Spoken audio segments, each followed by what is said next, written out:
कहते हैं ना, समय किसी के लिए कभी रुकता नहीं है, ना किसी अमीर के लिए और ना ही किसी गरीब के लिए। ऐसे में कब और कहाँ किसे पैसे की ज़रूरत पड़ जाए ये कहाँ नहीं जा सकता। इसलिए बहुत ज़रूरी है इन्वेस्ट करना। ये निवेश ही आपके फ्यूचर में काम आता है। अगर आपने LIC में निवेश किया है और आप इसे सरेंडर करना चाहते हैं तो हम आपको बताएंगे कि कैसे आप समय से पहले इसे सरेंडर कर सकते हैं। इसके लिए LIC ने कुछ रूल बनाए हैं, तो चलिए इसके बारे में डिटेल में जानते हैं। LIC पॉलिसी को बीच में बंद करने को पॉलिसी सरेंडर कहते हैं। आप LIC की पॉलिसी को कम से कम 3 साल बाद ही सरेंडर कर सकते हैं। अगर 3 साल के पहले आप सरेंडर करते हैं तो आपको कोई पैसा नहीं मिलेगा।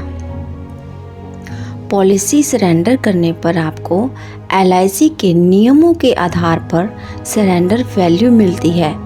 इसका मतलब पॉलिसी बंद करने या LIC से पैसे वापस लेने का डिसीज़न लेते हैं तो आपको जो उसकी वैल्यू के बराबर पैसा मिलता है उसे सरेंडर वैल्यू कहते हैं।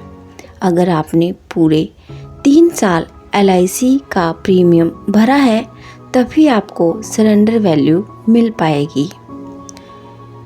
ऐसे तो ग्राहकों को पॉलिसी सरेंडर करने पर काफ़ी नुकसान उठाना पड़ता है।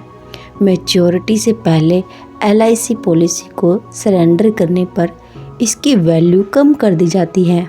अगर वहीं आपने रेगुलर पॉलिसी ली है और उसे सरेंडर करना चाहते हैं तो आपके वैल्यू का कैलकुलेशन 3 साल तक प्रीमियम का भुगतान किए जाने पर ही किया जाएगा।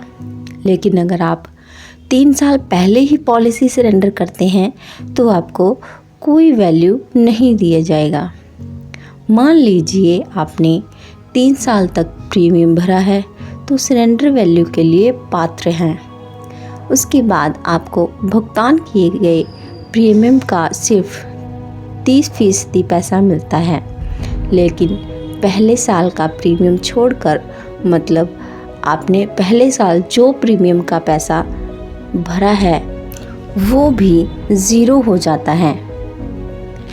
पॉलिसी को सरेंडर करने के लिए LIC सरेंडर फॉर्म नंबर 50, 74 और NEFT फॉर्म की ज़रूरत पड़ती है।